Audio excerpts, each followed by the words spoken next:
નમસ્કાર, સનસની અહેવાલમાં આપનું સ્વાગત છે. અસલાલીમાં બનેલ હત્યાના મામલે પોલીસે એક આરોપીની કરી ધરપકડ. અસલાલી પોલીસ સ્ટેશન વિસ્તારમાં 19 જાન્યુઆરીના સાંજે હત્યાનો બનાવ બન્યો હતો. 42 વર્ષીય સુનિલ તિવારીની હત્યા કરાઈ હતી.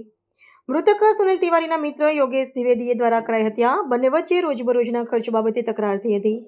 આ તકરારે ઉગ્ર ઝઘડાનું સ્વરૂપ ધારણ કર્યું હતું.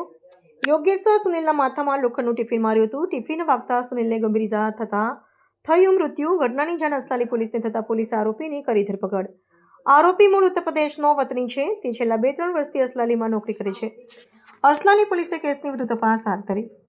અસલાલી પોલીસ સ્ટેશન વિસ્તારમાં તારીખ 19/1/2026ના આશરે રાતના 9:30 વાગે કોનપ્લસ કોન્ક્રીટ પ્લાન્ટ છે જે કમોડ પીરાના રસ્તા ઉપર આવે છે, ત્યાં એક હત્યાનો બનાવ બનેલો છે.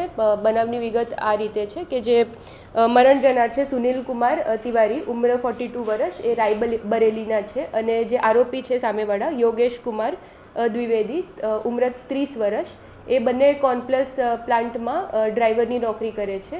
અને બંને વચ્ચે સામાન્ય જે રોજ દરરોજનો ખર્ચો હોય એ પ્રશ્નના જે નાણાંની લેતી દેતીનો એક પ્રશ્ન ઊભો થયો હતો. તો એ પ્રશ્નના આધારે બોલાચાલી થઈ અને એ બોલાચાલીના આધારે જે આરોપી છે એમને સ્ટીલનો ટિફિન લઈને મરણ જનારના માથાના ઉપર ઘા કરીને એમની મૃત્યુ નિપજાવી છે. સાથોસાથ ત્યારે લોકલ પોલીસને જેથી જાણ થઈ તો આરોપીને અટક કરવામાં આવે છે અને અસલાલી પોલીસ સ્ટેશનમાં 103(1) મુજબ ગુનો દાખલ બી કરવામાં આવ્યો છે. આરોપીનો કોઈ ક્રિમિનલ બેકગ્રાઉન્ડ હાલ સુધી સામે આવ્યો નથી. અને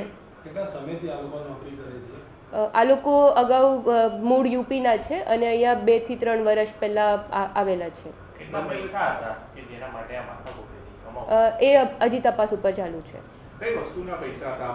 જે રોજમરોજ એ લોકોને જે લંચ ને ડિનર બધું જોડે કરે છે, તો એ જે રોજમરોજના ખર્ચાનો પ્રશ્ન હતો, એ પ્રશ્નના લેતી દેતીનો પ્રશ્ન છે.